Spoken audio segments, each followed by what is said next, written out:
should wave if you are. Okay, so you are hearing me.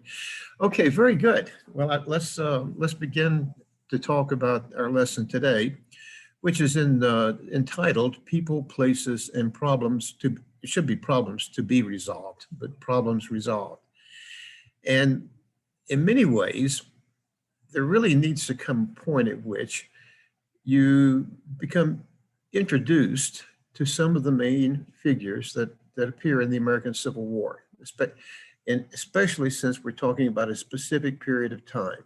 And that specific period of time is roughly April of 1861 to June of 1862. It is during this opening phase of the Civil War that the things begin to take shape. They begin to kind of sort out what are the issues, what's necessary to be done, where do you start in doing everything that needs to be done. In our previous lecture, where we looked at Bull Run, we'll notice that in July of 1861, everybody thought that this was going to be, just a sharp, quick war.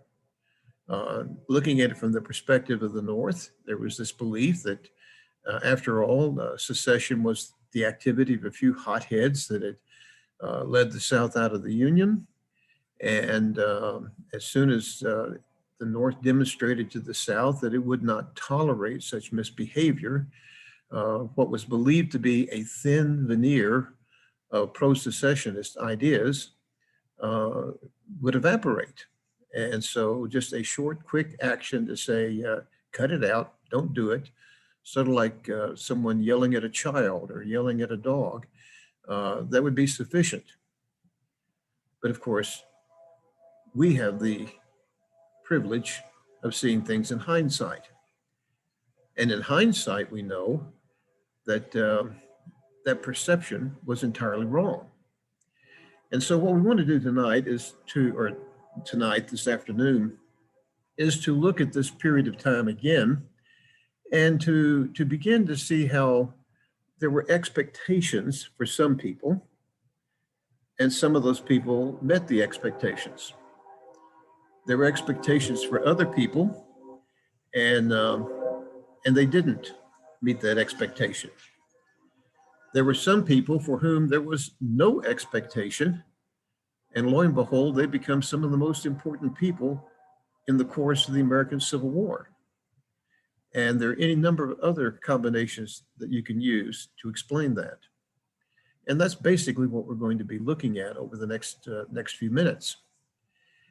The other thing that I'd kind of like to say in introduction to our material is something that's kind of general in a historical sense, and that's this. Before this session began, a couple of people just asked me, what did I think about the things that are going on as it relates to the Supreme Court hearings for the last few days. And the truth of the matter is, we don't know how significant that's going to be. It may end up ultimately being kind of a minor little blimp on the radar. Or it might be the beginning of a profound change in the dynamics and nature of our culture, and especially of our governing institutions. But we don't know that. Either way, we don't. And there's no way we can know that. Now, having said that, let's go back to April of 1861. As we look back on April of 1861, there's a great deal that we know. People might be in disagreement as to why it happened and the significance of why things happened, but we have the privilege at this stage of looking back and knowing that certain things did occur. But if you'd lived in Washington, D.C., or if you'd lived on some small dirt farm down in Mississippi, you don't know what's going to develop. You don't know that there's a man named Ulysses S. Grant that will emerge as a significant figure in that war. You don't know a lot of things. And so this lecture is devoted to introducing some of the people for whom there were expectations, and the expectations turned out as it should, and for whom there was no expectations, and they ended up being quite significant. And for those who there were expectations for, and they floundered, they faltered. Having said that, as we continue in the lecture, all of this is designed to set up the final lecture in this series. And of course, the final lecture in this series is to make sense of the military aspects of this period during the American Civil War. But again, to make sense of the military aspects of the Civil War, you have to understand who is involved and what the issues are. And that's the way we will proceed in this lecture. Always love it when I have to figure out the technology. So let's begin with, let's talk about people, because people are important. There are going to be some people who are policymakers, some people who are commanders, and perhaps we'll discuss a few others as well. And we'll begin with looking at and with somewhat comparing two of the most familiar figures of the American Civil War. And these, of course, are the presidents, Abraham Lincoln and Thomas Jefferson. Lincoln and Jefferson. To this day, both are controversial figures. Lincoln, of course, is the best known of the two. After all, his side was victorious, and he was the leader of the victorious side. But something has happened to Lincoln. He has ceased to be a human being. In American culture, he has gone beyond that to live with a handful of other prominent figures in American history who become kind of minor gods. Many, many, many years ago, to show you how many years ago it was, I was in the 5th grade. But I still remember in the 5th grade reading a short story. And the short story involved a boy who went into what was called the Forbidden Zone. This was in a reading book, that you have in the 5th grade. But it was the Forbidden Zone. But he was a curious young man. And so he wandered into the Forbidden Zone, and it was a jungle. But there were ruins in the jungle. And he'd studied enough that he was able to read a portion of, not all, but a portion of the ancient writings that for so many people were mysterious. And of course, without getting into great detail about the story, because it really made an impression on me, he began to look at the gods and the temples that were located in this mysterious zone that was forbidden for him to be in. And of course, the overgrown mysterious zone had quite a number of temples, and they were dedicated to such gods as Jefferson and Lincoln and to other people as well. In other words, what we would call the Jefferson Monument, and we would call the Lincoln Monument. In the story, this young man, having no other background to them, saw them as temples. And in point of fact, if you ever go to Washington, D.C., and you go to the Lincoln Memorial and to the Jefferson Memorial, they are in fact temples. They are modeled on Greek temples, including an image prominent, just as an image of a god would be prominent in the Greek temples. And of course, Abraham Lincoln has his temple, and he sits on a throne almost as if he was Zeus. And there's a problem with that. And the problem with that is that if we treat Lincoln as a god, if we treat Lincoln as this man who was beyond the world of we mere mortals, we forget that he was a mortal, that he was flesh and blood, they had his virtues, and that he has his faults. And So as I begin to describe Abraham Lincoln, and as I begin to describe Jefferson Davis, we're going to talk about these as being human beings. One last thought before we turn to Abraham Lincoln in particular, and this is a personal view on my part. I truly believe that both the Union and the Confederacy, both the Union and Confederacy ended up with the best leaders that their culture could produce. In other words, Abraham Lincoln was a reflection of the culture in which he was raised.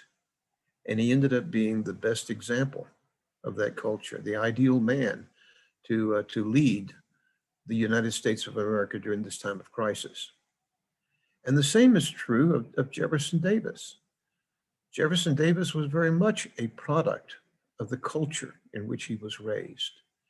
And he had all of the virtues and all of the flaws that came out of that culture, as did Lincoln. And in my view, he probably was the best leader that that culture could provide. So in a great sense, both the North and the South, the Union and the Confederacy, were blessed to have two very strong, very powerful leaders, but who were also human beings and also had flaws. And that's what we're going to look at. Abraham Lincoln, again, around the world, when people start to look at the United States, Abraham Lincoln is a name that almost always comes to mind. In fact, American historians as a whole tend to list three men as the outstanding presidents of the United States, almost at the very top. Now, you might disagree as to which should be at the very top, but there are George Washington, Abraham Lincoln, and Franklin Delano Roosevelt. And somebody asked me my politics, and I told them, well, I'll be honest with you, I'm a high Federalist. Now, the fact that the Federalist Party is dead and that there are only a handful of us still around, and we last ran a candidate for president in 1812, should tell you a lot about me. But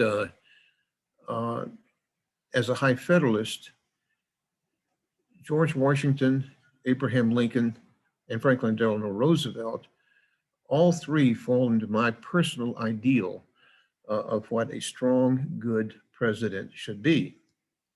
In fact, they are so powerful that we recently had a president, perhaps you're familiar with him, Barack Obama, and he was asked, how do you rank yourself? How do you rank yourself in terms of where you stand among presidents of the United States? Now, the best answer would have been, it's not for me to make that decision, that posterity will determine the extent to which I was a good or bad president. But perhaps caught off guard, he decided to answer it. And after he mulled around for a bit, he came to a conclusion. He felt like he was probably number 4. In other words, he freely admitted that Washington and Abraham Lincoln and Franklin Delano Roosevelt would probably rank among him, above him. I have no idea how our current president feels, except that occasionally he'll say things that makes me think that he might even outrank Washington and Lincoln and Franklin Delano Roosevelt. So we'll have to see. We'll just have to see entirely. Abraham Lincoln at birth would have, by no stretch of the imagination, be ranked among those that you would anticipate becoming president of the United States. He came from, if not poverty, he came from what I call the yeoman class in the American South. He was born in Kentucky. His father owned a small farm and no slaves. His father was essentially a subsistence farmer, which means largely a cashless society in which the family raised almost everything that it needed to survive and earned just a little bit of money to buy the handful of things that they could not otherwise produce themselves. Having said that, this is not the kind of fellow that you would expect to see rise to become not only president of the United States, but ranked extremely high and successful as president of the United States. As he grew into maturity, he did something that's quite common. He got on the wrong side of his father. We don't know what their dispute was about. We think probably it had little more to do with the fact that an elderly man whose son has gone just beyond the teen years has a hard time of thinking about letting him become independent. And Lincoln became independent, and he decided to leave home. They hardly spoke to each other after that. The reason I'm slowing down, you may or may not hear it, there's a railroad not far from my house, and my door is open, and I think I'm hearing the train in the background. So my apology for that. Lincoln, at that time, was living in Indiana. The father had moved to Indiana from Kentucky. And after he had had his disputes with his father, he struck out on his own, a common thing to do. And as he wandered slightly westward, not far westward, but slightly westward, he stumbles into a little place in his early 20s that is known as New Salem, Illinois. New Salem, Illinois. Today, New Salem is a state park, and many of the buildings from the time of Abraham Lincoln have been restored there, and it's an interesting place to go. But this little place called New Salem, a village in Illinois, will be the transition point for him. It'll be the place where he moves from being just a drifter to someone who is recognized as being different from other people, and different in a quality kind of way from other people. Why? What happened? Well, physically, obviously he's very tall. You remember that from Lincoln. But he was also very strong, and he had a mind. And it worked a little different from other people. In his case, before he came to New Salem, he'd been hired by a local businessman, a local merchant back in Indiana, to build a flatboat. And this was common. You build a large raft called a flatboat, put a little something for shelter on it, and then pack it with all kinds of goods that could be sold in New Orleans. And you push it off into the Ohio River, and you go down the Ohio, and then you navigate down the Mississippi, and eventually you get to New Orleans, and you sell the products. And if you're fortunate, you walk all the way back to your origin point. Now, this is not the time to tell you about all the dangers that were involved, and all the temptations that were involved. But let me simply say that Abraham Lincoln was successful. And these flatboat journeys that he took 3 ultimately, will play a critical role in his life. Now, for most people, doing a flatboat is a sense of adventure, a sense of getting some wealth and earning money. But for Lincoln, it was a revelation. And the revelation came in 2 broad areas. Most people who write about Lincoln say that it was the first time that he saw slavery, and it was, there's no question about it. And he developed a negative view of slavery from what he saw. But in my view, there was something much, much more important about these flatboat journeys. And what is more important is that Abraham Lincoln saw in these journeys the importance of commerce and the importance in transportation in promoting that commerce. I'm going to say that again. He saw the importance of commerce and the importance of transportation in promoting that commerce. Now let's pursue that once he gets to New Salem. When he gets to New Salem and he likes this little community, he likes the people, he suggests to them that, why don't we build a flatboat, just like I've already done, and we'll put all our goods on it and sail down, some of us will take it and navigate all the way down to New Orleans and sell it and bring prosperity back to our community in New Salem, which he does. And when he does, everybody in New Salem that participated gets a bit of the wealth. And they they have him to thank for it, for the leadership that he did. And this is the beginning of him becoming a very popular man. Very, very rarely do you see this being emphasized in history books. So much so that people excited about what he had done for them encouraged him to run for the state legislature. So he runs in 1832 and loses, but he runs again in 1834 and he's victorious. And beginning in 1834 and serving through 1837, he will be a member of the Illinois General Assembly. But what is he? And the answer is he became a Whig. A Whig has pretty much the same mentality as a high Federalist, except the Whigs have enough sense to be a little bit more, how shall I say it, in line with the common people in their attitudes. But notice the quotation that I have here with Lincoln. This is from the first publication, the first time that Lincoln makes a proclamation that is published. And as he's running for the state legislature, he says, the poorest and most thinly populated counties and be greatly benefited by the opening of good roads and the clearing of navigable streams. Now, when you read that, you're going, how truly boring. But if you think about it, the Whigs believed in promoting transportation, and they believed that government played a very strong role in promoting transportation, and that good transportation would lead to opening markets and to prosperity.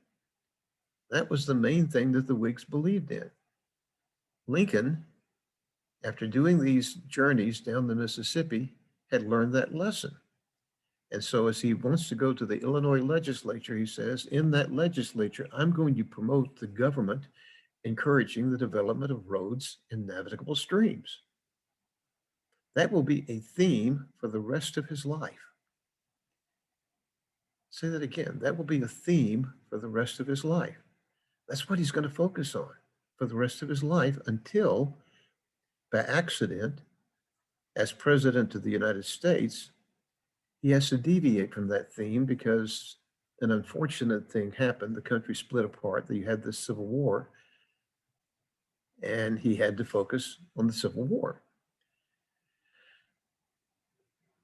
Now, having lived in this little village called New Salem, having become prominent enough that the people liked him and elected to the state legislature, he ends up at the state capitol. He's influential in moving the state capitol to Springfield. And during these years in the legislature, he all of a sudden realizes that there's a much larger world out there than the little village of New Salem. And so at the end of his term in 1837, he moves to Springfield. And meanwhile, he has begun to read law. And you literally did that. You read law, you read a few law books, you memorized the basic principles of law, and then other lawyers would interview you. And it's called the bar. And if you're sufficiently good, you're declared to be an attorney. You've passed the bar. And so he becomes ambitious. He wants to be a lawyer. He wants to move in a larger circle than New Salem. And Lincoln ends up becoming a minor attorney in Springfield, Illinois, but a minor attorney with political ambitions.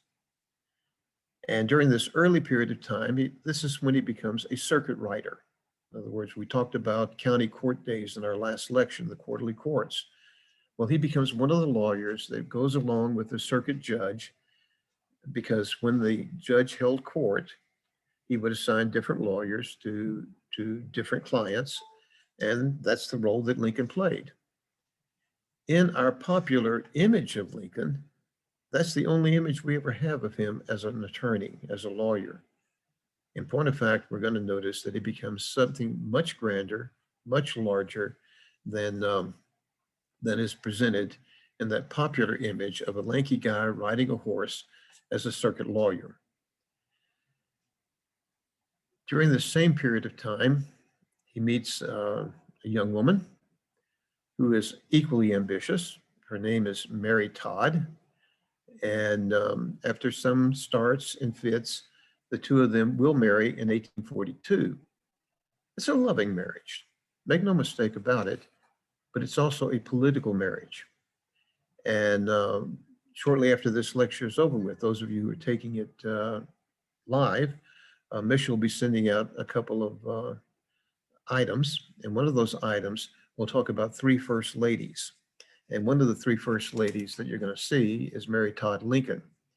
And what you'll realize about all three of the first ladies that you'll read about, they were all three involved in what we would today call political marriages.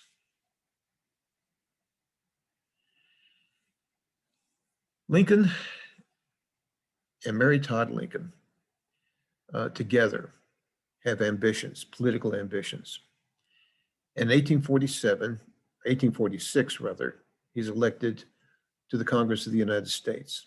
He will serve one term as a congressman.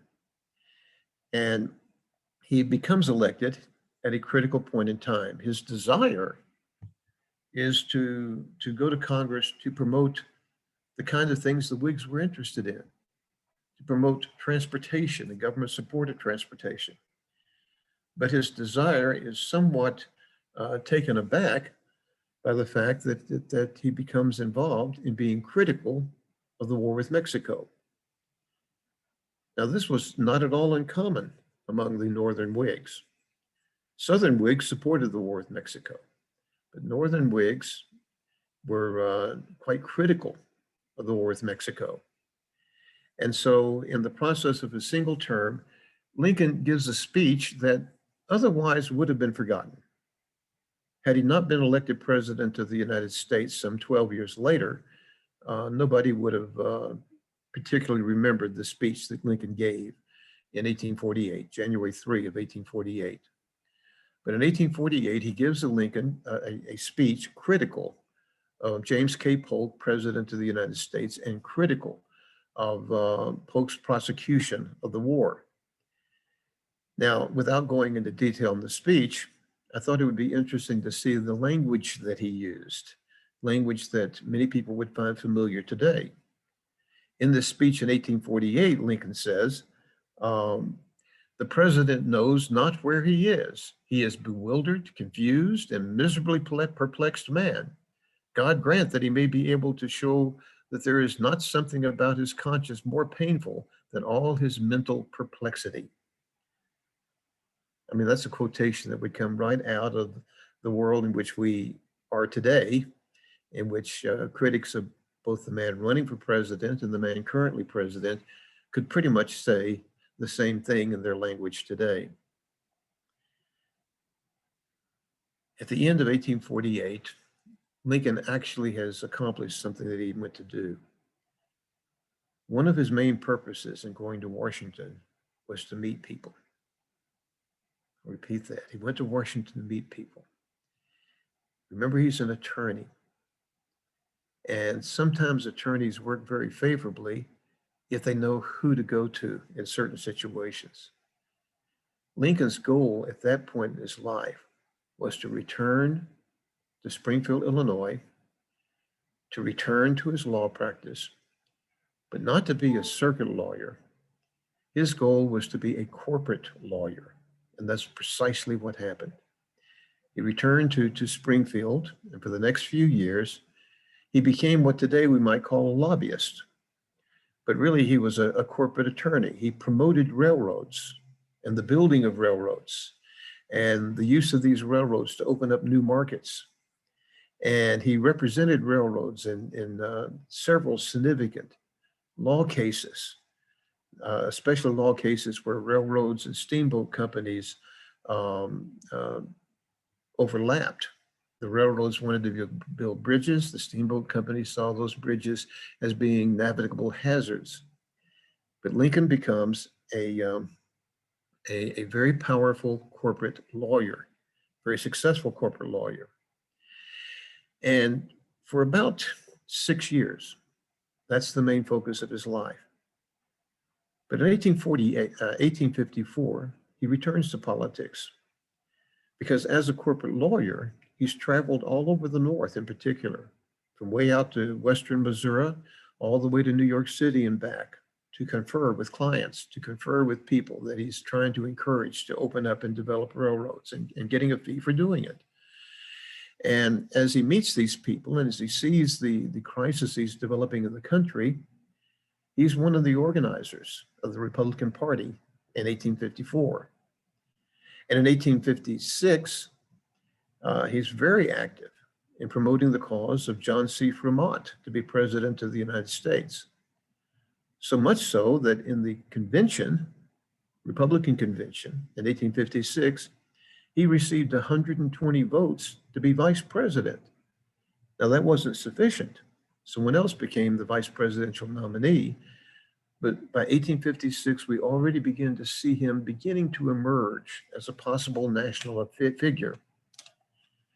But it was the Dred Scott decision, Supreme Court decision in 1857, that began to change Lincoln from simply being this Whig that's promoting the transportation revolution in America and the markets in America, very Whiggish, very early Republican kind of thing to do, to someone who also becomes conscious that there's a larger flaw in American society, the issue dealing with slavery. And so the Dred Scott decision really promoted him to want to do something else. And in 1858, that something else led to his running for Senate in Illinois.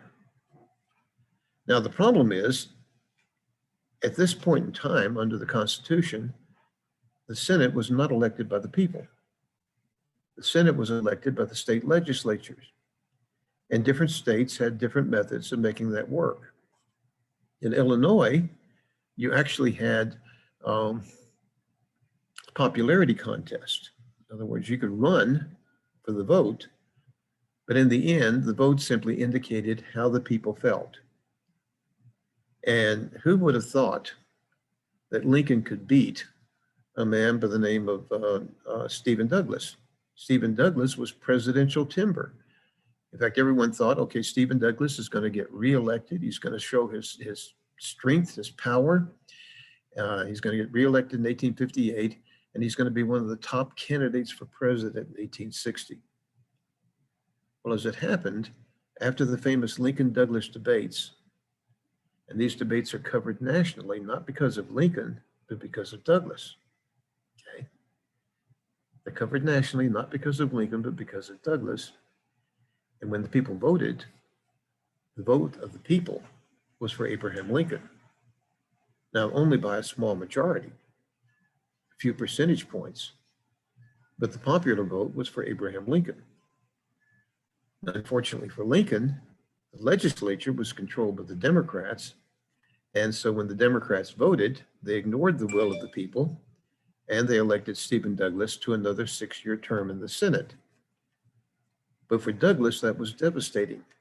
In other words, this man who should have been on the easy road to become president of the United States was devastated by his election defeat by Abraham Lincoln. And coming out of that, Abraham Lincoln becomes a national figure. So in 1860, this national figure is elected president of the United States. Well, what can we say about this, about Lincoln as we look at him in this period of time, March to 1861 to June of 1862? Suppose that it's March 1861. What expectation would you have of Lincoln? And the answer is not much. Not simply because few people knew about him, but also because the office of the President of the United States in 1861 was not a particularly powerful office. The tradition in America would be for what we call weak presidents.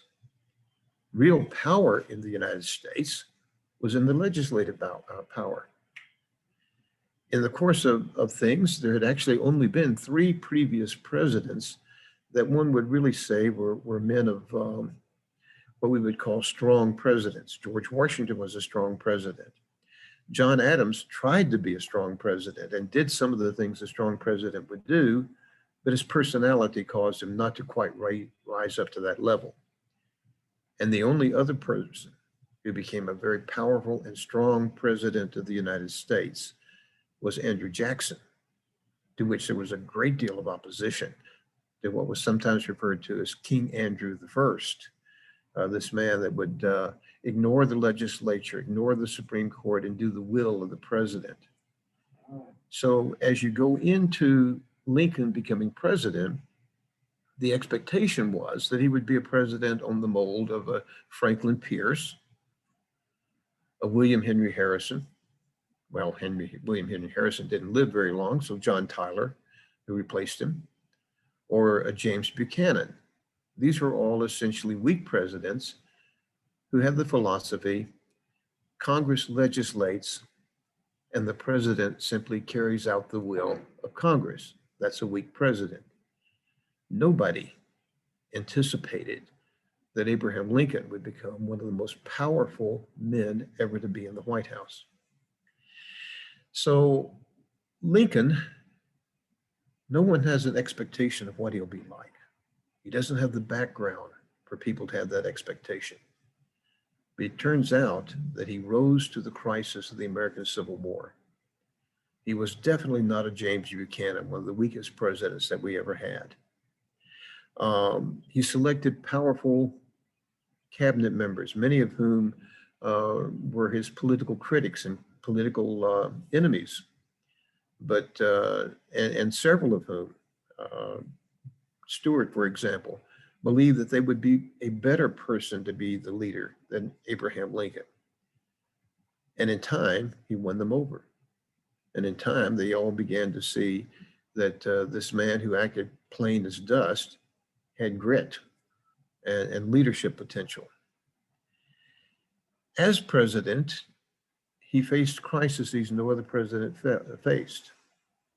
Not only did he have to hold the Union together, but he also had to perpetuate values that the United States had long held and for very good political reasons wished to continue to hold, such as the promotion of the Monroe Doctrine.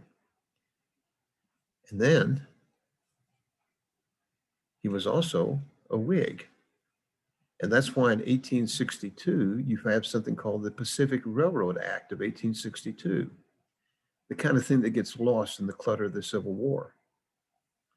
But if Lincoln had not been leading the country in 1862, a country at war, if Lincoln had not been leading a country at war in 1862, but instead a country of peace, the Pacific Railroad Act of 1862 would have been seen as the signature element of his administration. Because the Pacific Railroad Act of 1862 meant that railroads would cross the entire continent, that railroads would carry commerce, that railroads would carry people to settle in different places, that if wherever a railroad went, a town would develop, and towns and cities would develop all over the United States.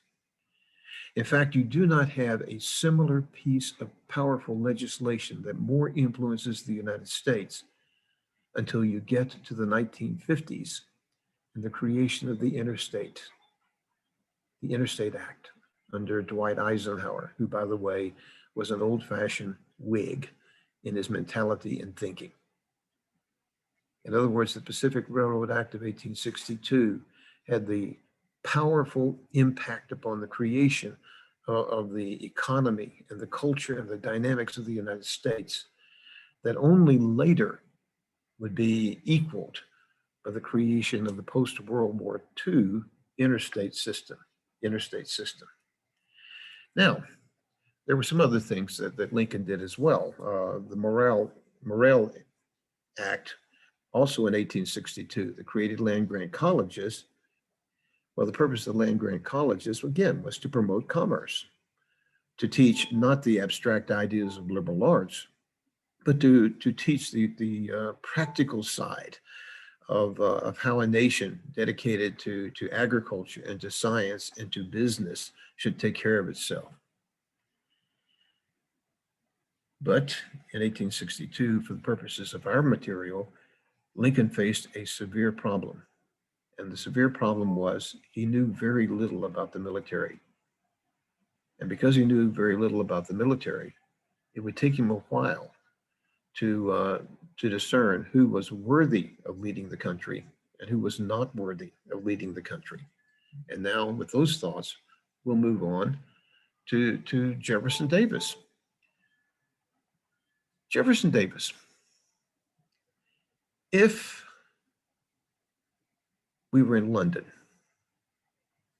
and it's 1861, and if on the other side of the Atlantic a crisis was developing, we'll call it the crisis leading to the American Civil War, what you would discover is that the prime minister would call the foreign department and they would say, I need to know about these two men, Abraham Lincoln, who's representing the United States. What is he like? How can we deal with him? And Jefferson Davis, leader of the rebellious states, trying to create something called the Confederate States of America. What is he like? What is his potential? And how shall we deal with it? Now, you're the bureaucrat that's assigned to write up a dossier, to write up a report on these two men. And what kind of assessment would you make? Well, in the case of Jefferson Davis, your assessment would be the Confederacy could not ask for a better leader. Here is a man whose resume, whose background makes him well prepared for the office that he has inherited. He is a political figure known for his moderation and his ability to get along with others. He's a graduate of West Point, which is their military academy, but not just a graduate of West Point. He has a distinguished war record in the Mexican-American War. His father-in-law was Zachary Taylor at one point. Now the wife died, but he had a close relationship ultimately with Zachary Taylor, and Zachary Taylor became his mentor during the Mexican War.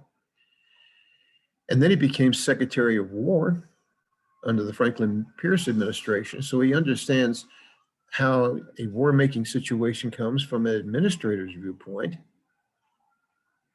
He has a superior education, and he's a very wealthy man with a knowledge of the people who are important in the South, both civilian and military. And in every way possible, Jefferson Davis would get high marks in this report that you're making. And then you turn to Abraham Lincoln. And what do you say in your report about Abraham Lincoln? He comes from humble circumstances. He rose to become a comfortably wealthy man, a corporate lawyer, a folksy kind of individual known for telling good stories, has the popularity to get himself elected. And that's about all we know about him. Has this thing about transportation. So the image you would have immediately in 1860 is that the South was fortunate to have a Jefferson Davis. And as for the United States as a whole, Abraham Lincoln is a huge question mark. We really can't tell you, we really can't give you a good sense of what kind of leader, if at all. Though we do know the tradition in America is that American presidents aren't particularly known for their leadership qualities. Jefferson Davis, slightly younger by 2 years of George Washington, not George Washington, my apology, of Abraham Lincoln, but like Lincoln, born in Kentucky, born to a family that was moderately affluent. wasn't quite yet up to the level of what we would call Southern planters, but they were moderately affluent. The father had a comfortable farm. He raised quality stock, especially horses, and the father had ambition, and that ambition led him, when Jefferson Davis was about 2 years old, to move first to Louisiana briefly, but then ultimately to settle in Mississippi, where the father developed significant wealth. Okay, significant wealth. Jefferson Davis, however, was the youngest of 10 children. And as the youngest of 10 children, it was his older brother, more than the father, who became the influence on his life. And his older brother was Joseph. Joseph was the oldest of the 10 children. Joseph was an entrepreneurial genius. He took the modest wealth that he inherited from his father and turned it into mega wealth, to significant wealth in the South. Joseph became one of the wealthiest men in Mississippi. In fact, at the eve of the Civil War, he was among the top 10 wealthiest men in Mississippi. And he used that wealth to promote the life of his talented youngest sibling, who was Jefferson Davis. Davis attended Transylvania University, an important school and college in Kentucky, but not on the college level. This is something most people don't realize. Places like Transylvania University were also an academy. And so he went to Transylvania University as an academy boarding student, and again, financed by his brother Joseph, and he did very well. So much so that, again, with Joseph's influence, he received an appointment to West Point. And at West Point, he finished in the top part of his class. And during his years there, he met and became familiar with, and in some cases friends with, some of the future greats of the American Civil War: Albert Sidney Johnston, Thomas J. Jackson, better known as Stonewall, Robert E. Lee, Joseph E. Johnston, and Leonidas Polk, among others. He had a modestly successful career. He got to know the right people. His advancement was steady until he fell in love, and that caused a problem. He fell in love with a young woman named Sarah Taylor. And the problem was that Sarah Taylor's father was his commander. And Zachary Taylor liked Jefferson Davis, but he didn't like the idea of Jefferson Davis being his son-in-law. Mainly, as Zachary Taylor would later say, because he did not wish his daughter to marry into a military family, which meant long absences on the part of the husband and frontier assignments for the part of his daughter. Zachary Taylor was one of the wealthiest men in the United States. He was from Louisiana. In fact, when elected president, Zachary Taylor was the wealthiest man ever to become president of the United States. Among other things, he owned at that time perhaps as many as 300 slaves, which made him at the very top of the slaveholding society. But he frowned on Jefferson Davis. And in the end, Jefferson Davis resigned his commission in the military so that he and Sarah got married, quite literally eloped, and immediately went south to Mississippi, where Brother Joseph gifted them a sizable plantation with a significant number of slaves. This was a love match. There's no question about it. And it was also a marriage that did not last very long. Sarah died within about 3 or 4 months into the marriage, something that would have a profound impact on Jefferson Davis. After that, Jefferson Davis, for the next almost 10 years, lived on the plantation that his brother gave. He and his brother spent a great deal of time talking about politics, and they were both Democrats. And Jefferson went through a long depression, but he comes out of that depression. In 1844, he comes out of it, and part of coming out of that depression, he enters politics and is elected to Congress. At the same time, he meets a vivacious teenager, actually, quite a bit younger than him. Her name is Verena Howe, and she is the ideal person, for lack of a better term, the ideal in,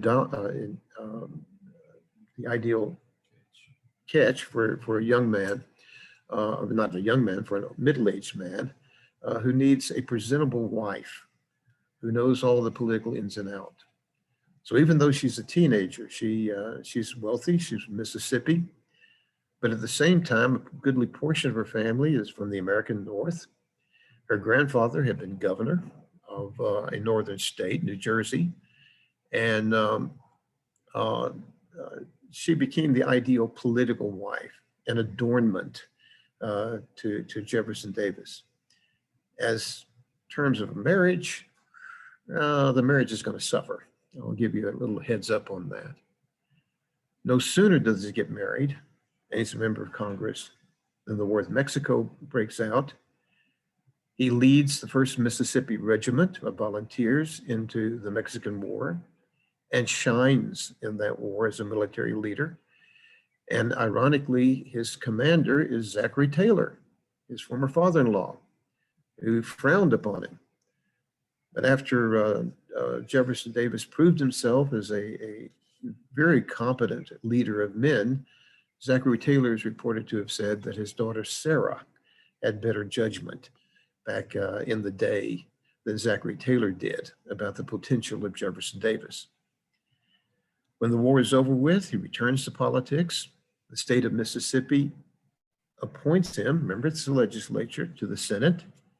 He serves in the Senate for several years, but he resigns in 1851 to run for governor and is defeated in a very close race. But then shortly after that, Franklin Pierce, President of the United States, makes him Secretary of War. He serves for 4 years and is considered one of the best secretaries of war. And in the end, after that, he becomes senator, and from senator, he becomes president of the Confederacy. An assessment of the man? Well, he knows government, but he has problems with the nature of the Confederate Constitution. At this time, I won't take a great deal of time, but term limits. He could only serve 1 term, but 6 years. The 6 years was seen as better than the 4 years of the President of the United States, and most presidents served only 4 years because it gave him time to accomplish something. But what they didn't realize is that if you're elected with no prospect of being reelected, term limited, I think would be the appropriate term, you have no power in terms of influencing people because they don't need your influence. You're not going to stay around.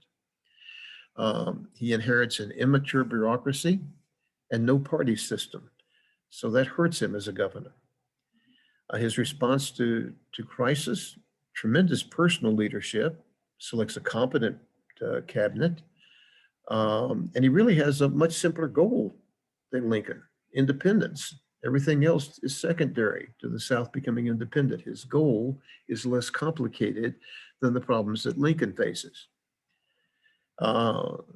In terms of finding worthy military commanders, you couldn't have asked for somebody better. As Secretary of War, all his experience in the military, he had the ability to get the wheat separated from the chaff much better than Lincoln did in his initial assessment. So let's look at a few of the commanders now, Union and Confederate, and we'll just give you a rundown of them. These were people who either flourished or faded. Some would flourish, some would fade. In the Union, there were 3 that I'm going to describe who flourished. And the 3 that I'm going to describe who flourished was George McClellan, Ulysses S. Grant, and Benjamin Butler. And the ones that faded, well, that's going to be Henry Halleck and John C. Fremont. Henry Halleck and John C. Fremont. Lincoln was searching for a worthy commander, and there were 3 considerations: competence, aggressiveness, and political considerations. Competence, aggressiveness, and political considerations. George B. McClellan. George B. McClellan, at the opening of the American Civil War, if you made an assessment of him, he would be top of the line. There's no question about it. Here is a man of talent and ability who had been making his way through the American military. He was the child of a prominent Pennsylvania family, so he knew how to deal with people of power. He entered West Point at the age of 15. Now, it was common earlier to enter West Point at about the age of 15, but when he entered, you had to have very special permission. And his family was political enough and powerful enough that he got that special permission. He graduated second in his class. In other words, he did very well. By the way, I've since done a little study. A typical class was somewhere between 35 and 50 people. And because he graduated at the top of his class, he got the choicest military assignments. He was a political engineer. West Point was an engineering community. His service in the Mexican War was exemplary, and many recommendations came out of that. He was fluent in French, which West Point emphasized to its students. And because of that, he translated several books on military tactics. And then when the Crimean War developed between England and France versus Russia, he was sent to the Crimea to represent the United States, to see how the war was being fought and to bring back recommendations to the United States. Only the best of the best would have been selected to do that. And he comes back and he makes his report, which is well received. And then at this point, he drops out of the military. Promotions are slow. Prospects of being sent to some awful place out west was high. And because he was a star engineer, he became very valuable to railroads. And at a fantastic salary of $10,000 per year, which would be about $300,000 a year now, for a couple of years, he was with the Illinois Central Railroad as their chief engineer and vice president. Here's a man who has everything going for him. The crisis of the war occurs. He's a great pick. Several governors vie for the opportunity of him being a general representing the volunteers. And the winner of that is Ohio. And very shortly after he becomes a commander of volunteers, he leads a small army into the western part of Virginia, which becomes West Virginia, and he's victorious at a time when the North had very few aggressive and victorious people. The newspapers played up the tiny little victories he won in the western part of Virginia. They called him Our Little Napoleon. Always good to get a nickname like that. And he comes to the attention of Abraham Lincoln. After the defeat of Bull Run, Lincoln needs somebody that's aggressive and victorious and smart. And McClellan comes to mind. And he's appointed to be the head of the army in the Washington, D.C. area, which is pulled together, becomes the Army of the Potomac, the chief army opposing eventually Robert E. Lee. And he's the man that turns the Army of the Potomac into a professional army. He is an excellent organizer and an excellent trainer of men. We will eventually know that he'll have some flaws, but at this period of time, he's living up to expectations as a whole. In fact, Lincoln then, when he looks to replace Winfield Scott, he's looking for someone who is coming and knowledgeable, and he selects George McClellan as the successor of Winfield Scott as the head of the entire American military. He will somewhat live up to expectations. On the other hand, Henry Halleck, if Winfield Scott had had his way, Henry Halleck would have succeeded Winfield Scott. His potential, again, the military establishment at the top. Previous to the Civil War, he had graduated from West Point, third in his class of 1839. He was so intelligent, in fact, he got the nickname Old Brains, that he was actually allowed to teach classes, well supervised, but he was considered among his peers as someone who was better than his peers, old brains. He knew what he was doing. Um, Again, he's sent to France to learn some things. He's an excellent engineer. Um, and after returning from France and studying French tactics, he wrote a book entitled "The Elementary Arts of Military," of the military, sorry, elementary elements of military arts and science. There we go. And he emerges. But by 1860, he's ranked fourth among all the leaders. Lincoln decides to put McClellan in charge of the entire military. He gives Henry Halleck an important assignment. He's named the commander of the entire West.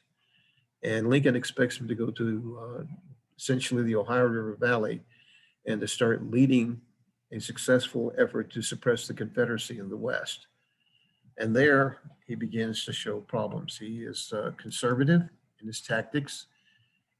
He does not pursue things with ambition. He comes into contact with a rising star, Ulysses S. Grant, and thinks little of Grant, and finds himself for that reason at odds with Abraham Lincoln. Eventually, though, Lincoln promotes him to replace McClellan as the commander of all of the military. But when he lands as commander of all the military, he becomes little more than a bureaucrat. Lincoln will refer to him as little more than a first-rate clerk. And that's true. He does not become the great leader of the military. But on the other hand, Lincoln was also right. He did become a first-rate clerk. He knew how to organize. And ultimately, and I think this is positive about him, when Ulysses S. Grant replaces him as the commander of the entire military, he is humble enough to realize that Grant's the better man. And Henry Halleck becomes virtuous because no one understood logistics better than Henry Halleck. And so ultimately, Henry Halleck does play a role, but as the chief person in charge of logistics that gave the North a great advantage. Ulysses S. Grant. People had very little idea who Ulysses S. Grant was at the opening of the Civil War. He was a non-consideration, a non-entity. He had gone to West Point, class of 43. He came out of a family of merchant class people who were locally successful, but nothing to rise to the attention of other people. Graduates in the lower third of his class, mainly because of his education background, not because of his brilliance, which we find out later was quite high. But he doesn't get much recognition. He does have one bit of good fortune. He is assigned to St. Louis, which is a middling kind of assignment. That's the main headquarters, supply headquarters, I hasten to add. And that's what he begins to learn, is how you supply things. Jefferson Barracks in St. Louis. And there he meets and eventually will marry Julia Dent. Now, Julia Dent came from a small planter class family, and she had political ambitions. So he just happens to meet and marry someone who can encourage him, even in times when he falls short. During the Mexican War, he is assigned to very minor positions, not the kind of positions that would cause you to be recognized. He basically is a captain in the quartermaster's corps. But again, he's learning logistics, very important. And he sees the example of Zachary Taylor. He's not close to Zachary Taylor like Jefferson Davis or any number of other people, but he sees Zachary Taylor's military abilities and his steadfastness and his leadership. And he begins to mold his idea of what a good leader should be on the basis of Zachary Taylor. He resigns from the military under mysterious circumstances. There's a rumor about drinking, and he certainly had a problem with drinking. He was a binge drinker. In other words, he was an alcoholic, but the kind of alcoholic that only occasionally drank, and when he drank, it was very, very bad. And that probably had to do with his being forced to resign out in California from the military. Traditionally, people say that he did poorly as a civilian. That's not quite right. He became a civilian, unfortunately, at a time when there was an economic downturn. But the reality is that he did reasonably well as a civilian. There is one discussion, for example, that in one year he pawned his gold watch for $22 to buy Christmas presents. Well, that's because he was having a cash flow problem. And by the way, how much is $22 in our modern term? $666 in modern terms, which was a tremendous amount of money to buy Christmas presents, given the way Christmas was being celebrated in the pre-Civil War period of time, which is not a big celebration. When does he emerge? Well, he's a nobody. And he can't even get an appointment. In 1861, West Point graduates are needed. Governors are searching for West Point graduates, but he seems to be overlooked. Until a congressman who he was friends with, which tells you he did have some substance, basically encourages the governor of Illinois to give him a commission as a colonel. He's assigned a hard luck regiment, and he whips him into power. And he begins to emerge as the commander of the 21st Illinois. And then he becomes a brigadier general assigned to Cairo, Illinois. And he has his first battle in November of 1861, Little Battle of Belmont, which should have been a nothing little scrimmage, but it was that rare Union victory that got him into the newspapers. And as a man of aggression and someone who's got into the newspapers, Abraham Lincoln recognizes him, and Lincoln begins to decide to follow him to see if he just might be a worthy person. And that's how he begins to emerge. Well, he will have the characteristics of aggressiveness, tenacity, an ability not to be shaken, even a great sense of strategy, and even a bit of a touch of the dramatic. And when someone complained about his alcoholic background, Abraham Lincoln is reputed to have said, "Find out what kind of whiskey he drinks, because if I can find it out, I'll send a barrel of that wonderful whiskey to every general in the army." He begins to emerge. Two will fade, and we need to note that. They were political generals. North and South, one of the problems that Jefferson Davis had and Abraham Lincoln had were what were called political generals. Political generals are people who rise to prominence because of their political importance rather than military importance. The one that fades is John C. Fremont. At the opening of the American Civil War, everyone assumed that John C. Fremont would become a great general in the Civil War. He had an interesting military background. He was born in South Carolina to a mother who, her husband, when she was in Virginia, she was unfaithful to the husband. There seems to be good reason to be unfaithful to him.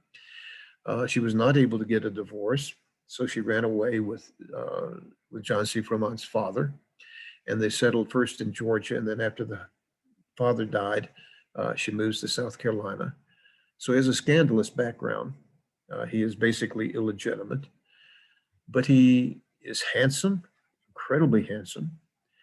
He is talented in the areas of topography and astronomy, geology, and plant biology, all the things that makes for a good explorer.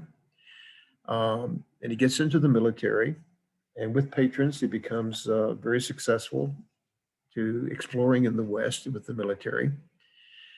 But even that would not have made him famous, except because he is fantastically handsome and he is based in Jefferson's barracks in St. Louis. He meets Jessie Benton, the daughter of Senator Thomas Hart Benton, the only child of Senator Thomas Hart Benton, and sweeps her off her feet. I mean, he is just one dynamic and handsome fellow. And then Thomas Hart Benton and the daughter begin to promote his career. Senator Thomas Hart Benton was the chairman of the military committee in the United States Senate. So guess who gets all the prime assignments? His son-in-law. And even though his son-in-law is sent out on these explorations of the West, guess who writes his reports? Because he can't write that well. His wife writes the reports, and they are masterpieces of great literature. And he becomes famous.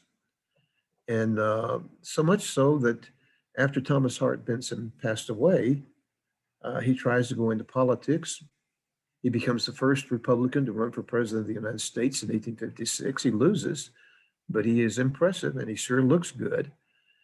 And he remains in the military. And in fact, he is, in terms of seniority, the third highest person in the military in 1856. So when did he emerge? Well, he emerges in the Civil War because Abraham Lincoln sees him as both potentially a great military leader, and also Lincoln admired him and saw him as a great political leader. So if you've got a political problem and a military problem, John C. Fremont is the man to go to. He is. But he will falter. He's sent to St. Louis to help deal with the mess in Missouri at a critical time. And given his background and his abolitionist tendencies, the first thing he did on his own was to declare the end of slavery in Missouri. Now, why is that important?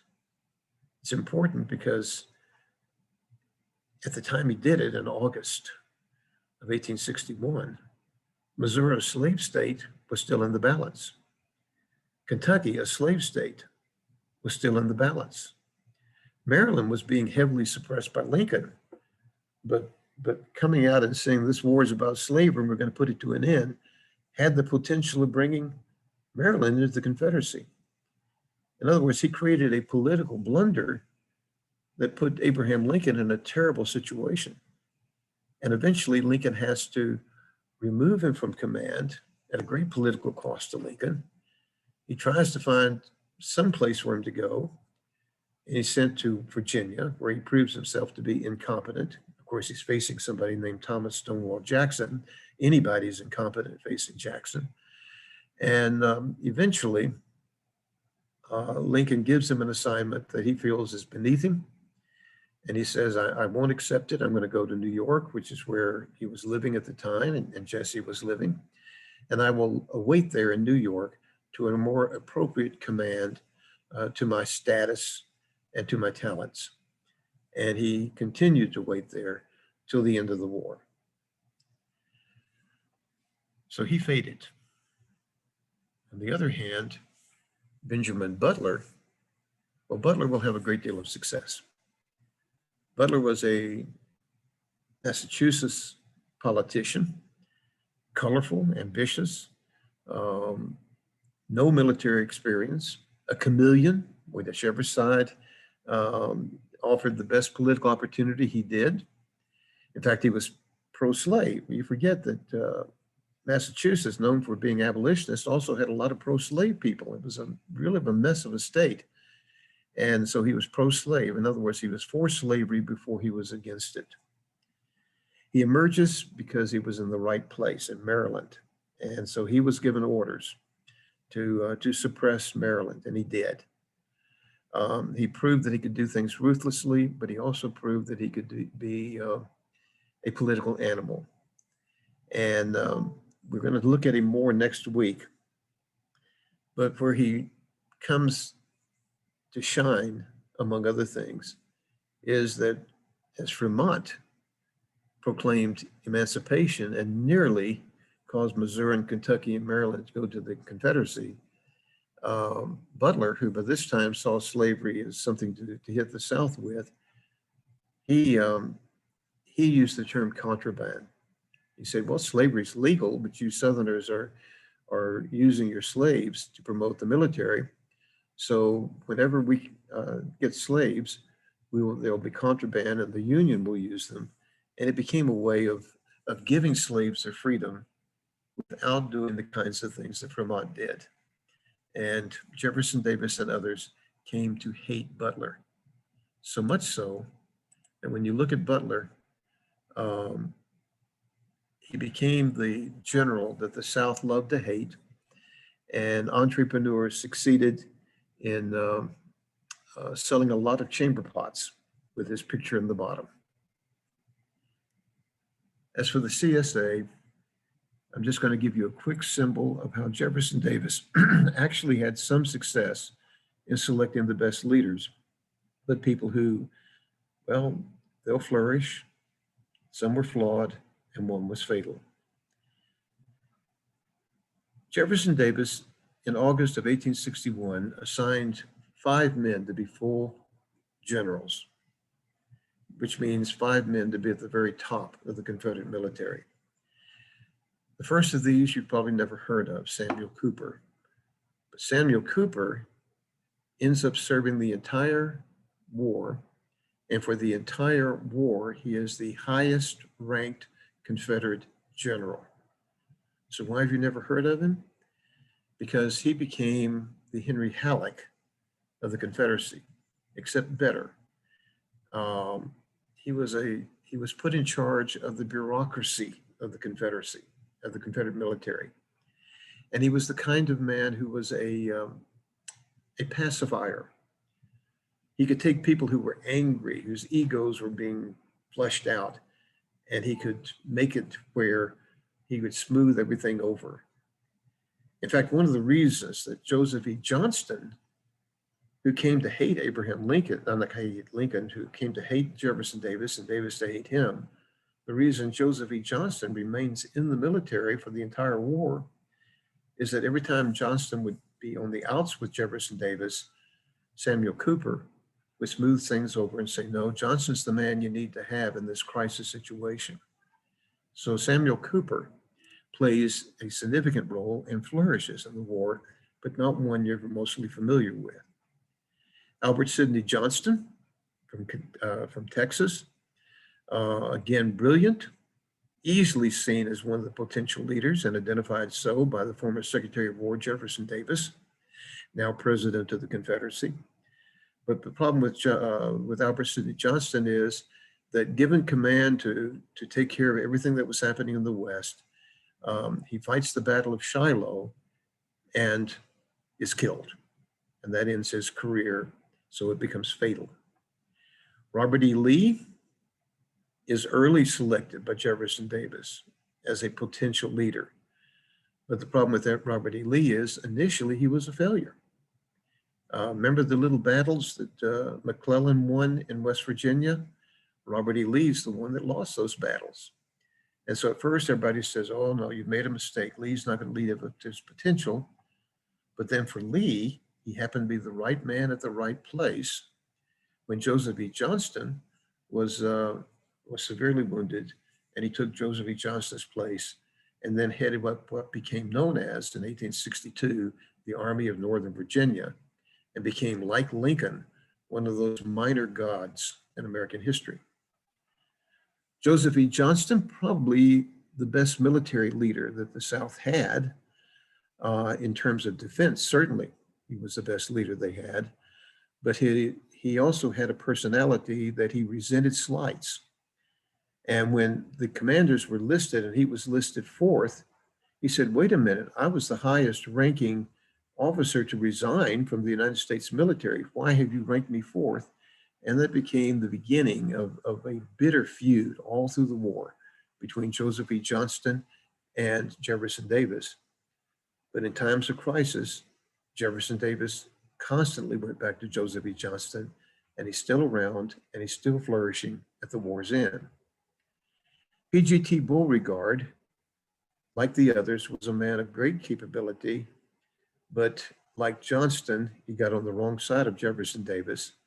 Unlike Johnston, at the end of 1862, he's sent to a relatively minor command, and he fades from importance from 1862 onward. Two unanticipated worthies, Thomas Stonewall Jackson, or Thomas J. Jackson, was a minor figure, graduate of West Point, but he'd become a college professor, Virginia Military Institute, teacher of mathematics. Nobody expected anything great from him in the Civil War. They expected competence. But it turns out from the Battle of Bull Run on, he rises immediately to the top and becomes one of the great leaders of the war. On the other hand, no one thought about Nathan Bedford Forrest. But as we will see, Nathan Bedford Forrest, by the Battle of Shiloh, by the spring of 1862, Nathan Bedford Forrest will end up being one of the greatest generals of the Civil War. So when asked after the war was over with, General Lee, who was the best general of the Civil War? Robert E. Lee would say, "A man I have never seen, sir. His name was Forrest." Well, in our next lecture, we're going to look at the war, and we're going to show how that war initially was fought in four areas: the far west, the mess in Missouri, the Tennessee River Valley, the crisis in Richmond, and then, of course, the opening of the war as it relates to the Navy. So to kind of ease out, let's have a brief coda. And let's see what Winfield Scott had to say about certain people. Robert E. Lee, observing Robert E. Lee during the Mexican War, Winfield Scott said, "Lee was the very best soldier I ever saw in the field." Joseph E. Johnston, again, in the Seminole Wars, as well as the Mexican War, Winfield Scott was highly impressed with him, but he said, "Johnston is a great soldier, but he has an unfortunate knack of getting himself shot in nearly every engagement," which continued in the American Civil War. And as for Ulysses S. Grant, for whom he had no memory and no knowledge, during the American Civil War, when Grant becomes the general-in-chief in 1864, Winfield Scott has written his memoirs, and he sends a copy of his memoirs to Ulysses S. Grant, who he now recognizes as somebody of importance. And scribbled into that memoir was this statement: "From the oldest to the greatest general." And those are the people who are going to play significant roles in the American Civil War that emerge between March of 1861 and June of 1862. Well, we have just a few minutes, but let's entertain some questions.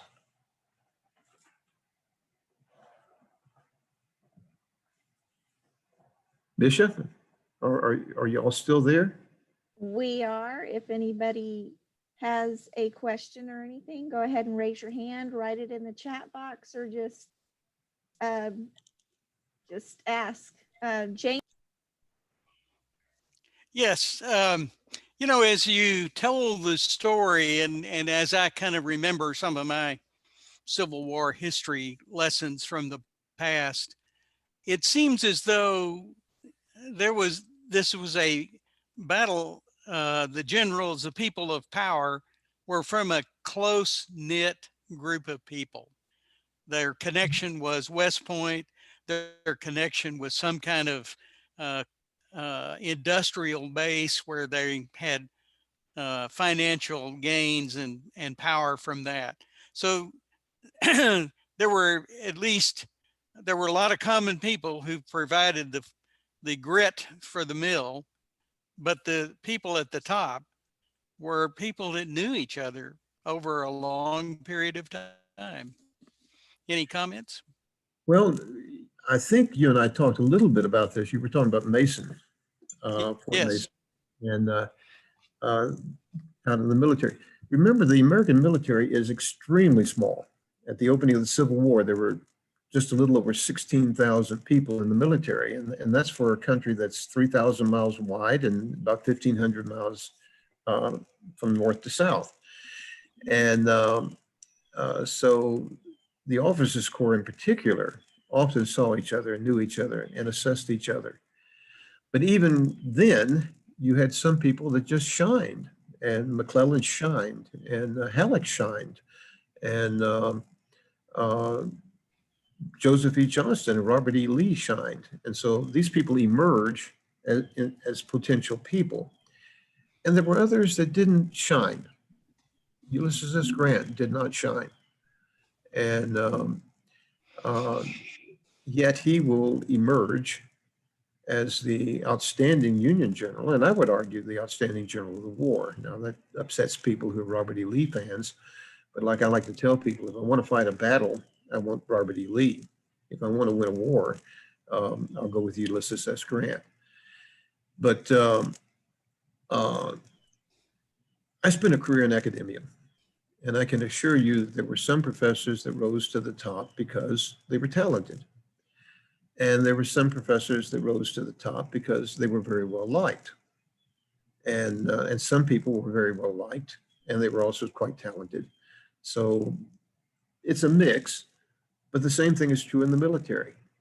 There were those who Jefferson Davis knew, okay, but Davis had been Secretary of War, and he had been an intimate of Zachary Taylor's, and he had served with these men. Now contrast that with Lincoln. Lincoln did not know anybody in the military. He had to follow the advice of others. But gradually, Lincoln began to see in little victories people who were aggressive, and he began to sort out who he could assess. And it would take longer for Lincoln to come up with quality generals than it did with Abraham Lincoln. I mean, with Jefferson Davis. But in the end, Lincoln was able to find the generals that would win the war, and Davis was not quite as good as getting the right men to the right place. And we will deal with this again from time to time in other lectures about the difference in the way the two men selected their leaders. One other issue that you've talked about a lot of things, and we talked last time about the role of logistics in winning a war. But the other important issue in winning wars is intelligence. Mhm. So where are these guys with respect to the intelligence aspect of the war? In truth, I think everybody we talked about today, with the exception of John C. Fremont, were brilliant. Okay. Robert E. Lee, uh, they didn't have IQ tests back then. No, I don't mean, that's not what the point was the intelligence about your enemy. Well, The ability to have a service, a group of people who are assessing the enemy, gaining intelligence on the enemy. well, let me take what you're saying, in agreement with what you're saying, and add a little bit more to it. You're talking about being able to assess the enemy. There are a number of elements that you have to put together to be truly successful as a military person. And part of it is the ability to assess your enemy, no question about it. The Art of War by, and I had to say that, and I can't come up with a Chinese gentleman that did it. This goes all the way back to about 600 BC. Right. But, by the way, that little book that he wrote is still assigned at West Point because everything he said was right on. But you have to be able to assess who you are. You have to be able to assess the quality of your troops. But you also have to assess the quality of the atmosphere, the politics of it, and then things like logistics and everything else. And when I say everyone, with the exception of Fremont that I discussed today, were brilliant, they all found their place to play in the war. Take Henry Halleck, for example. Halleck was a failure as a general in the West in the opening days of the war. He did a lot of things that just, well, Grant just nearly, at the siege of Corinth, Grant would have had the Confederacy defeated at Corinth, but Halleck came down and took over the command and very slowly pushed the Confederates out of Corinth when Grant would have destroyed them, okay? But then Halleck ends up where he shined, which was basically being in charge of all the logistics of the North. And he was brilliant in doing that. But Grant had the larger ability to see strategy, to see logistics, and to see the politics of the war. And that's what made him shine. Robert E. Lee had most of those abilities, certainly was probably the best tactician to fight the war. Incredible stuff that Lee did. But Lee didn't quite have the ability to see the entire war in context that Grant had the ability to see. Jefferson Davis had the ability to make excellent choices in terms of commanders, but faltered a little bit when it came to the use of those commanders, because Jefferson Davis was making the assumption that he was the great military mind of the Civil War. So there are all kinds of levels of intelligence going into that war. And the only one that really was a total failure was John C. Fremont. He was an empty suit. I mean, I'm not going to write it, but I'd love to write a book about the man that was almost famous, because he got a lot of good reputation and there wasn't much there to have the reputation on. Let me take a second with Nathan Bedford Forrest. A lot of controversy with Forrest, no question about it. And I still haven't made up my mind about the man personally. Nathan Bedford Forrest was the kind of person that would succeed because he didn't care what you thought of him.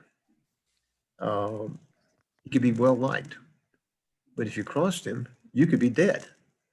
And before the American Civil War occurred, he killed at least 2 people, and quite possibly more, simply because, well, being from the South, I've often said I'm from the part of the country where the phrase "he needed killing" is a defense in a murder trial.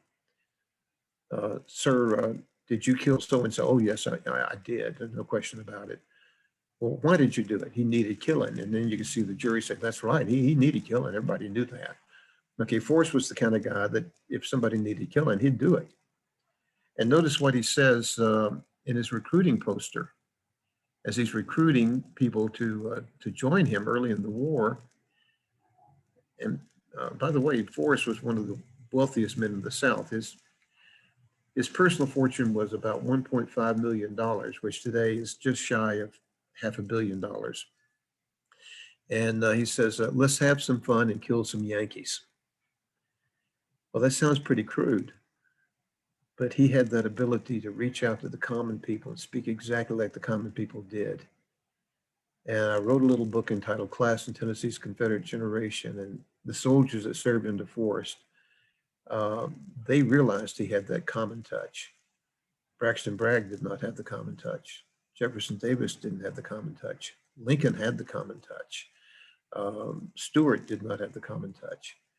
Grant, because he comes from this background different from most, had the common touch. So there's all kinds of factors that come into consideration in making these commands. Okay. Your response, your feeling. Let me get my microphone turned on. Well, I think you're absolutely right. I mean, I know that in the prosecution of war, it takes many different kinds of personalities. And it takes people of intelligence to figure out the solutions to very difficult problems. And it takes the person who has this overview that can see the big picture as the commanding officer, and knowing the kind of people that's under his command to solve these difficult problems that ultimately lead you to victory. And so I think this is you've done a wonderful job, and I appreciate the class and the work that you've done. I'm not a Civil War scholar at all, but I've always enjoyed reading the various stories about the individuals who participated. Um, and this has really given me an important and better understanding of the personalities and strengths and weaknesses of these various men who prosecuted the war from either side. Well, I don't have, we don't have the time for me to go into a little bit of the background that I have on Nathan Bedford Forrest. If we ever meet, I'll tell you how I came to know him much better than the average person. Do you remember Ken Burns, the series that was done quite a long time ago now? Right. And, part of it, you had Shelby Foote, who said, I took the sword of visit the home of the granddaughters. They were really his great granddaughters, but and I took the sword and waved it over the head. Well, a couple of years later, I actually got invited to the same house, met the same granddaughters, but I happened to live somewhat in the neighborhood. And they wouldn't let me touch the sword because they were still PO'd at Shelby Foote because they were afraid he was going to hurt it. But I did get to see it and some other things. And anyway, that was part of a project that a journalist and I were doing together to kind of explore the nature of Forrest. At the same time, I was researching the little book, Class in Tennessee's Confederate Generation, and I was able to see the memories of a lot of Confederates who served under Forrest. And let me share two rather touching stories. Now, one of them I give you a context in time, and the other one I can't. The one I can't give you tell you when it happened, but the old veteran remembering back on things that had happened 60 years before said, serving under Forrest, he says, one time I saw this mule stuck in the mud, and the men were trying to get him out, and the officers were laughing. And Forrest came down and grabbed the officers by the nape of the neck and tossed them in the mud and said, you help them right now. And in other words, the duty of an officer, said Forrest, is not to sit there and laugh at the men, but to get down there and help the men. And that was the kind of man he was. Mm-hmm. And then there's a touching scene. And this Forrest, by the way, was the same guy that could ruthlessly send people to their death. Didn't hesitate because it was necessary. But then after the Confederate defeat at Nashville in December of 1864, and as that pitiful army in some of the worst, coldest weathers in the South could provide, was retreating, one man said, I saw General Forrest get off his horse and put a barefooted man on the horse. In other words, he wasn't so proud as an officer and a general that there was a barefooted man that needed some relief. He could put the barefooted man on his horse and General Forrest could lead it. Now, this is the same man that created the Ku Klux Klan and did some other interesting and notorious stuff. But Forrest is probably one of the most human people that I know. The other person that I've come to have some liking for, believe it or not, is Benjamin Butler, sometimes known as Beast Butler. And we'll talk about him next week. But any officer who can so upset the South that they call him Beast Butler, and Southern entrepreneurs become wealthy creating chamber pots with his picture at the bottom. This is somebody who must be something special. And the more I study about Ben Butler, he was another person who emerges that nobody would have expected, who plays a critical point, several important point at several points in the war. And even though the South comes to hate him, he knows how to get things done because they have to be done. And the story of Butler in New Orleans in particular to me is an absolute fascinating one. So there's way too much. There's so many personalities that you can look at that they almost become friends of yours, which tells you how few friends I have because I've made too many friends in the past. All right, well, that is our time for today. If anybody has any questions, you can always email Fred or email me, and I'll email Fred, and hopefully we'll get to answer them. And look forward to seeing you all next week. And thank you for joining us today. And thank you, Fred. Thank you. Thank you. Look forward to next week and fighting several Civil War battles and campaigns. Thank you. Thank you all. Have a wonderful day. Thank you.